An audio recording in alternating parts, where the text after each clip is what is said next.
todos, boa noite à mesa. Agradeço a concessão da minha inscrição para poder falar. Muito obrigada. Senhores, eu queria pedir aqui, nessa discussão ampla que nós estamos podendo participar do Plano Diretor Estratégico, que, bom, meu nome é Beth Bruneto, eu sou moradora de Pirituba e sou ativista ambiental na minha região.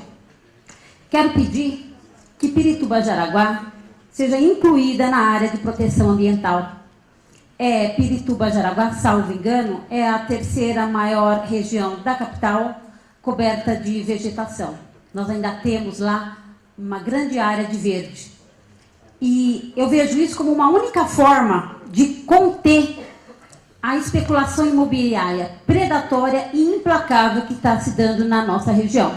Infelizmente, Pirituba era esquecida, Jaraguá era esquecida. Não é mais, Cipriano. Por quê? Porque, infelizmente, o megalomaníaco do Kassab nos surpreendeu com essa lei ridícula, que é a 15.525, de 9 de janeiro de 2012, em que quer instalar lá o centro de convenções para atrair a tal Expo 2020. A probabilidade de São Paulo ganhar agora é muito pequena, mas nós já sabemos que, infelizmente, a pressão dos grupos de construtoras, empreiteiras, empresários é muito grande, convencendo o senhor Haddad a dar continuidade a isso e querer construir a ferro e fogo esse centro de convenções. O Kassab nos empurrou goela abaixo essa lei. Então, na minha opinião, o artigo 255 que está aqui deve ser, não só o 256 tem que ser revogado, o artigo 255 tem que ser revogado. Essa lei do Kassab, ela tem que ser enterrada e, se possível, jogar uma pá de cal em cima dela. Ou então, se o Haddad insistir com isto, né, se ele insistir, que abra audiências públicas, coisa que o senhor Kassab não o fez. Ele nos empurrou goela abaixo, iludindo parte da população de Pirituba a achar que esse centro de convenções vai trazer para nós benefícios. Né? Não vai trazer benefícios. Qualquer pessoa em sã consciência, com o mínimo de capacidade cognitiva, só de olhar a área já vê que não dá pé fazer isso lá. Mas eles insistem em fazer. Né? Então, lá tem trechos de mata recuperada, lá tem trechos de mata em vias de recuperação, diversas nascentes que alimentam lagos, muitos lagos na região. E tem uma coisa que eu estava vendo em todos os estudos que eu vi, eu fui no Parsolo, onde está correndo o processo, tudo. Eu não vi até agora um estudo de impacto ambiental dessa mega construção lá que seja satisfatório, que seja profundo, que seja pormenorizado. Eu não vi, não tem. Se tiver, está trancado às 7 chaves, tal qual tal projeto que a Odebrecht tem. Né? Então, não tem, não vi. Então, é isso. Eu acho que só quem tem interesse nisso, né, é que consegue dizer que aquilo vai ser bacana. Ou então a população que está iludida. Então eu peço, a única forma da gente deter um pouco isso é Pirituba-Jaraguá ser incluída na proteção ambiental. É a única forma, porque de resto eu não vejo mais, eu estou lutando e vou continuar lutando para isso. Então, o Kassab ele fez sucessivas tentativas de negociar a área ano passado, né? Sucessivas tentativas de negociar antes que fosse para o processo de desapropriação. Não conseguiu, porque graças a Deus nós descobrimos e botamos a boca no trombone, né? E vamos continuar. Então eu peço, por gentileza, leve ao Haddad, que é um erro enorme ele ter resolvido tocar isso adiante. É um erro enorme. Então ele que cesse, que definitivamente enterre esse decreto e comece a discussão novamente. Nós vamos ter tempo para isso. Muito obrigada, boa noite. Obrigada. Passa a palavra à mesa para as últimas considerações e encerramento. Eu queria esclarecer, para a gente ter um bom entendimento sobre o primeiro ponto em relação às questões relacionadas à moradia, nessa perspectiva da urbanização de assentamentos precários, regularização fundiária, né, de parcelamentos irregulares, de loteamentos irregulares, de áreas de favela, etc.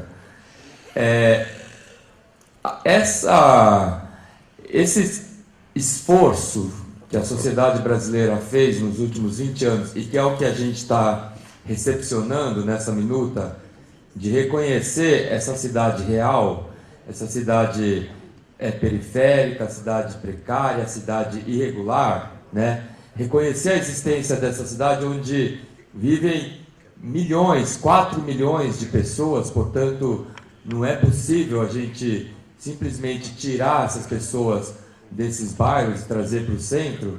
Esse esforço foi justamente o esforço para reconhecer essa cidade real, precária, irregular, para garantir o direito à moradia para essas famílias. Garantir o direito à moradia com segurança na posse.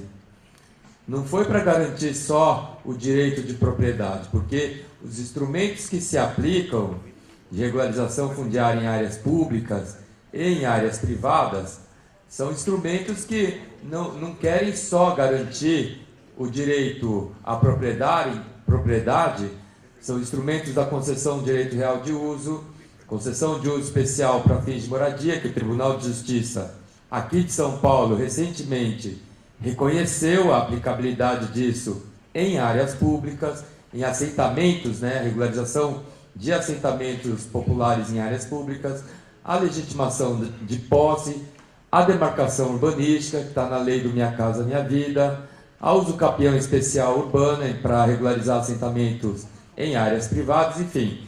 Todo esse esforço, né, que se fez nos últimos 20 anos para se consagrar, institucionalizar esses instrumentos, é justamente para que as pessoas tenham segurança na posse da sua moradia, não possam ser removidas arbitrariamente, não possam ter os seus imóveis desapropriados sem o pagamento indevido de indenizações prévias e justas, e tenham ali melhorias urbanas, melhorias habitacionais, com a urbanização e a regularização sustentável. Então, só para desmanchar uma confusão, né, sobre essa proposta de reconhecer nas zonas especiais de interesse social, as áreas de favelas, de loteamentos irregulares, conjuntos irregulares, para aplicar esses instrumentos de regularização e, com isso, promover cidade nesses lugares onde vivem milhões de pessoas e que ainda não têm atributos básicos de cidade,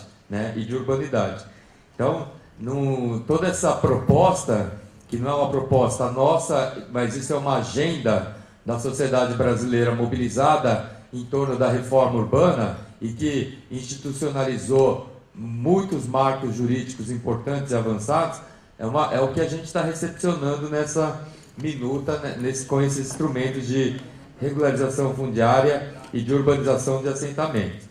Vou deixar isso claro. De fato, podemos explicitar mais os usos mistos na cidade, não só nos empreendimentos, porque essa é a realidade da cidade. A gente fez vários ensaios, várias análises, e a gente vê que todas as quadras da cidade, a maioria das quadras praticamente da cidade, são quadras de uso misto, residencial e não residencial.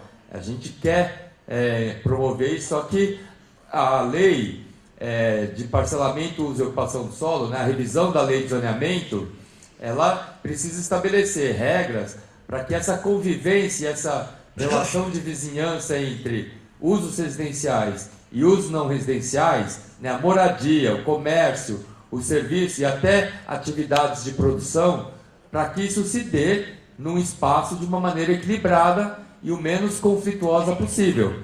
Daí a importância dessa revisão da Lei 13.885, operacionalizar aqueles parâmetros de incomodidade, que foi mencionado antes aqui, e operacionalizar a análise de impactos, né, no processo de licenciamento de empreendimentos e de atividades na cidade. A gente precisa avançar nisso aqui em São Paulo, porque essa concepção já está consolidada, né, na regulação urbana, só que a gente precisa fazer com que isso saia do papel. Com relação a cargas e logística, a gente, desde o início, o próprio secretário Fernando, ele enfatizou a importância da gente avançar nesse componente no plano diretor, mas, de fato, não tem uma tradição e uma consolidação de estudos necessários para se fazer uma proposta consistente, né, para o transporte de cargas e de logística na cidade. Porque planejar o transporte de cargas não é só regular a circulação de caminhões nas vias e na Marginal Tietê. Né? Você tem que pensar toda a geografia de fluxos de cargas e de mercadorias dentro da cidade, a forma como, de onde essas cargas vêm, para onde que essas cargas vão, onde que elas deveriam estar, quais são os terminais de logísticas necessários na cidade para distribuir, né, essas cargas, essas mercadorias dentro da cidade, a partir dos quais isso vá para os supermercados, isso vá para os shopping centers, isso vá para as áreas comerciais. Para a gente ter uma proposta amadurecida para organizar isso, a gente tem que ter, no mínimo, uma pesquisa de origem e destino de cargas, que é o que a CET está se programando a fazer agora. A partir disso, é que a gente tem referências básicas para organizar e planejar esses terminais de cargas e o sistema de logística na cidade. Isso está previsto como componente básico do Plano Municipal de Mobilidade. A gente está já definindo que um dos conteúdos básicos para esse Plano Municipal de Mobilidade é justamente equacionar soluções para o transporte de cargas e para a logística, com base nessa pesquisa origem e destino de cargas que vai ser feita, que a gente menciona aqui nessa minuta. Com relação aos parques municipais, os parques lineares são parques municipais também. Então a ideia é que esses parques novos, tanto os parques lineares quanto os parques nucleares, sejam parques municipais integrantes do sistema de áreas verdes da cidade. Bom, esses são, acho que esses pontos que merecem esclarecimento, né, que estão aqui na minuta e que eu acho que vale uma atenção especial para isso.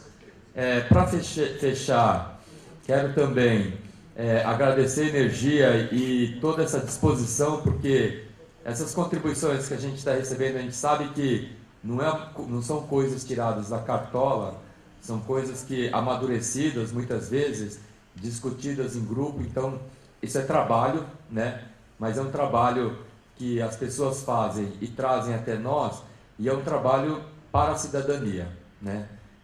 Então, eu acho que esse tipo de esforço da nossa parte tem merecido toda a atenção, porque a gente está valorizando essas contribuições e agora que a gente chega no final desse processo participativo, propostas como cota de solidariedade, maior aproveitamento ao longo dos eixos de transporte coletivo, isso não veio só da nossa cabeça. Isso foi reiteradamente colocado nas discussões públicas, né? Então, a gente vê que o processo participativo qualifica a proposta de governo, complementa, corrige propostas de governo, né?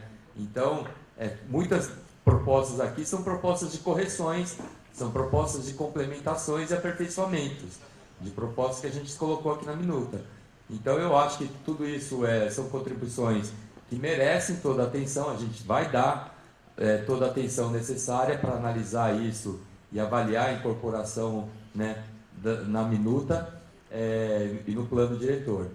Então, agradeço todas essas contribuições que vocês encaminharam e espero que todo mundo entenda que o nosso grande esforço aqui é para acertar nesse plano diretor. A gente quer fazer um bom plano diretor para essa cidade. A gente não quer errar, né?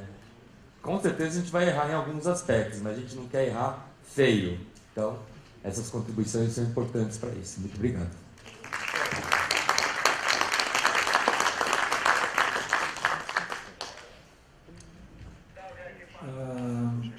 Eu acho que, bom, a questão do campo de Marte, eu acho que eu respondi na outra fala, né? E é uma questão que de fato ainda vai ser muito debatida e a gente vai ter fórum qualificado para isso.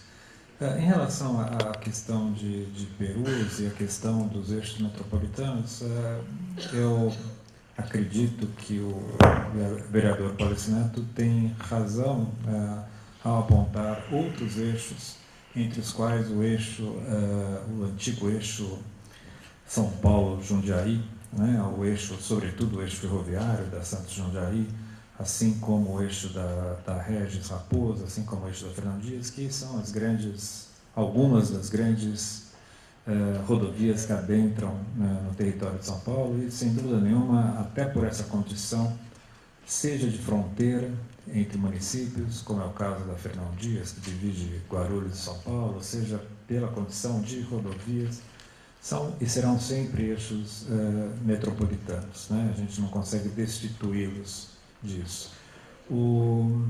A gente está especificamente revendo a questão de Perus, do ponto de vista disso, mas é importante a gente frisar que um eixo, não um eixo, mas um elemento urbano qualquer de abrangência metropolitana, ou de importância, ou de impacto metropolitano ou regional, não necessariamente significa algo análogo a um grande polo de desenvolvimento imobiliário, etc. Por exemplo, a própria Cantareira, ela tem um impacto, uma importância metropolitana e regional, e é muito claro e decisivo de que ela deve ser rigorosamente preservada, assim como os mananciais, assim como outras áreas. Então, não necessariamente a denominação de metropolitano significa uma zona de desenvolvimento imobiliário ou econômico. Ainda que nós devêssemos pensar um tema muito que a gente vem acompanhando de perto nas discussões acadêmicas que a gente vê aí ao longo do mundo, que é exatamente a gente pensar a questão da economia através da ecologia, né? A ecologia também tem em si uma dimensão econômica que a gente tem que pensar. Mas, de qualquer forma, Perus necessita todo aquele eixo, mais especificamente, sobretudo aquele eixo diretamente atrelado à ferrovia, é um eixo muito importante que tem que ser pensado, de fato, com bastante carinho e atenção. Mas reparem quão difícil é, né, a nossa vida, porque ao mesmo tempo em que há aqui colocações de que algo deva acontecer para um lado, há colocações que devem acontecer para o outro lado, né? Na própria questão aí de Perus, acredito que a colocação da senhora Beth é discordante da colocação de vários outros que fizeram aqui. E esse é um tema, assim como muitos outros. Um deles, em especial, foi colocado por muitos, não somente hoje à noite, mas em todas as audiências, né, contra a especulação, contra o desenvolvimento imobiliário, etc. Entretanto, hoje, vocês aplaudiram Wellington, se eu não me enganei o nome,